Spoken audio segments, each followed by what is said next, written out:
Hey guys, this is EckhartsLadder. Hello and welcome to my solo trailer breakdown. It's late and you guys have a lot of other videos to watch, so we're gonna go through this pretty quickly. For the teaser breakdown, I talked a lot about how I thought the plot was gonna go. Here I'm gonna give you guys more of my reaction and look at some details that I think you guys might find interesting. Alright, so let's start with the first scene. We have a city and what appears to be several Imperial Star Destroyers being lifted from the ground. I'm fairly confident in it. It seems sort of obvious that this is the planet Corellia, home of Han Solo. If I were to guess, I'd say that the Empire has pretty heavily subjugated the planet and is now using the local populace to produce Star Destroyers. Typically, large capital ships in the Star Wars universe are built in orbit, so this is a little bit different, but I like it. I wonder if this is Coronet City, which we have visited in canon, but more prominently in Legends, or just some random industrial park. Regardless, I do think the populace has been driven underground, so to speak, and that kind of furthers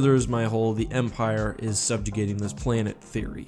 We then have a couple of shots that were in the teaser, which I'm going to ignore, but I do want to talk about this card den or smuggler's hole, whatever it's supposed to be. Front left, we see a creature that I first thought was a Gran, but it has 6 eyes instead of 3. I wonder if this alien is also from Malastare, or if I'm just making connections where none exist. We did, however, learn that his name is Argus Panox. We've actually, mostly through the Denny's promotion, learned a few names of the aliens and characters in Solo, which I'm not going to talk about here. You guys can Google that fairly easily. Although I do want to say that this lobster's name is Therm Scissor Punch, which I think is awesome. So we next see Han playing the hand where he presumably wins the Falcon, and he's also wearing a fur coat. I actually wonder whether this is Lando's coat and it was more than just the ship that he won. I wouldn't be surprised. While this is happening, Emilia Clarke has some lines. The one that I think is interesting is when she asks whether Han is doing this for revenge. Whether this is revenge over something that happened to Han himself, perhaps his family, or Corellia, we really don't know. Next we have this shot of a crime boss. Now I'm terrible with celebrity faces, but I think this is Paul Bettany, who supposedly plays someone named Dryden Voss, who seems to fit the description.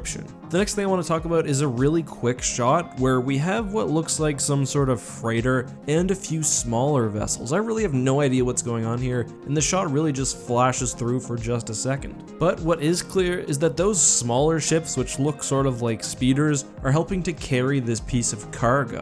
We know that there's a heist of some sort. Is this perhaps the spice or the jewels or the credits or whatever that Han Solo is helping to steal? So we have Han and Emilia Clarke entering another bar on this icy planet, which we've seen in a couple of the trailers now. Han seems to be wearing the same outfit as when he was gambling with Lando, so perhaps this is where he wins the Falcon. Maybe it's a ship they need later on in the movie for some other heist. So regarding aliens in this next scene, there's not a whole lot familiar that I see, although I do like the giant eye monster. I also like the droid that is refilling Lando's drinks. It kind of reminds me of something that you'd see within Jabba's palace. So we see throughout this trailer and really various pieces of media just how different this version of the Falcon is. Han certainly hasn't busted it in yet, and he's also not made any modifications. We see that instead of having the powerful quad laser turrets on the top of the ship, there seems to be just a single laser turret. Daniel from Space Dock, who we know is basically unparalleled in his spacecraft knowledge, also pointed out to me that the Millennium Falcon seems to be missing an airlock. By the time of A New Hope, the Falcon has port and starboard docking rings. At this point, it seems like there's only one on the starboard side. I'm really struggling to grasp the timeline of this movie, which is why I'm not really talking about it. The character of Emilia Clarke, for example. We know that her and Han were friends when they were young. At some point, it seems like she gains some sort of position of power. Then at another point, it seems like she helps Han and the crew with some sort of gig. But it's hard to put these events in order. Interesting too that at one point, Lando is flying the Falcon, not Han. Is this before Han's won it? Is Lando showing him the ropes of the ship? We really don't know. I still feel like this dusty looking place must be Kessel. I mean, the Falcon is pretty low, but we can see the curve of the planetoid. And I am making some assumptions here. Kessel was basically an asteroid in Legends, so I'm assuming that in canon it's not a full planet, but much smaller. It did appear in Rebels, but not long enough for us to really figure that out.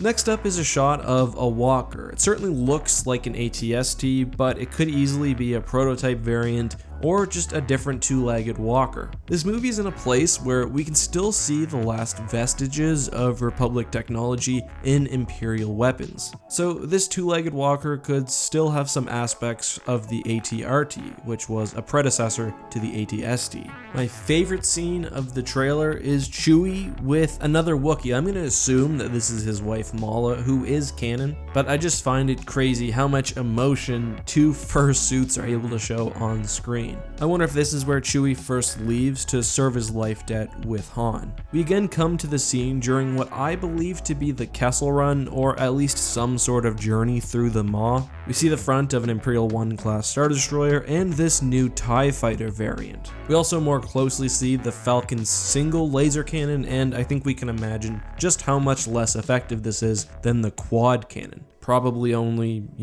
25% as effective. But yeah, I very clearly think that this is the Maw and the Kessel Run. I mean, we've got large asteroids, it seems to be fairly mysterious, and Han is running from something. I love this quote from Chewie and Han about Chewie being 190 years old, and I actually think Chewbacca, as he usually does, is going to steal the show in this movie. It seems like his physicality will really be shown in a way that it perhaps hasn't ever before, and I don't know, he's just generally such a lovable character, and him having some screen time is great. Next up is what looks to be like laser-powered knuckles, maybe vibro knuckles, and I wish I had seen these before doing my melee weapons video a couple of days ago, because I talked specifically about weapons that existed like this in Star Wars Legends. So we don't see the enemies that they're fighting here in detail, but I do just want to take a second to say that the new Stormtrooper variants for this movie look pretty dang awesome. Then the scene with Chewie falling, I wonder if he's going to make it. Then finally, the appropriately cheesy logo. So I feel like this trailer had a lot of footage from the first teaser. I don't think I know anything new about the story here, which is sort of interesting, especially with the movie only like a month and a half away. What is obvious though is that Lucasfilm is going for a few things. One, the sort of Western in space. I mean, that's very clearly with one of the early shots. But also a dirtier, more industrial Star Wars galaxy than we've seen. I mean, in Rogue One, we do see a bit of what it's like to live under the tyranny of the Empire. I think we'll see that again in this movie, and more specifically from Han Solo's point of view. Then part of the movie will be him doing his various heists, but there has to be some sort of greater connective thread. I feel like there's a major part of this movie that we haven't seen yet, maybe a planet or two, certainly some characters. I don't think we've seen, for example, the main bad guy. In my opinion, Paul Bettany's character and the variety of thugs are really just distractions, and the true target, this is a Star Wars movie again, will be the Empire. I quite liked this trailer though. I think the cinematography is interesting. If the plot doesn't have that greater purpose, I'm not sure how interested I'll be, but it's always fun to see different sides of the Star Wars universe. I loved that first shot of Corellia. I hope that we see maybe a more major urban center on the planet. Say, if that's sort of an industrial area, perhaps we'll see Coronet City or some other proper metropolis. I would also really like to see Kashyyyk. I feel like Revenge of the Sith really did not do that planet justice, while the Thrawn trilogy and Knights of the Old Republic 1 more closely captured what I imagined the planet would look like. Obviously, we'll cover the whole Wookiee life debt thing, so maybe Han takes Chewie to see his family for one last time before going out on an adventure. That's my hope, at least. Also, regarding cameos, I know people are going to be like, well, we didn't see Boba Fett, we didn't see Jabba the Hutt, are they going to make an appearance?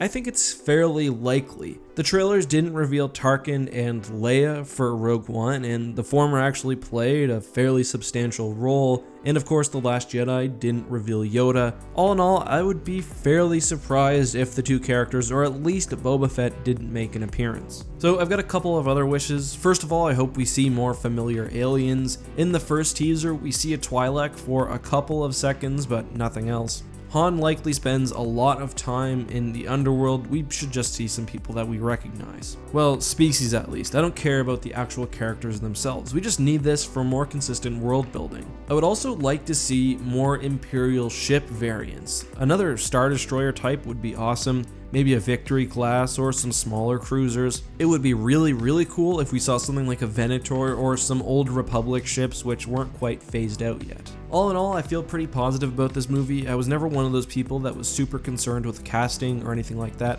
I just hope it manages to tell an interesting Star Wars story. But let me know what you think. What did I miss in my breakdown/review? What do you hope to see in the movie? And what's your favorite thing that you've seen so far? Let me know all of that and more down in the comments. Anyway guys, thank you so much for watching. As always, this has been EckhartsLadder. Let's roll the intro now because we didn't at the beginning. May the Force be with you.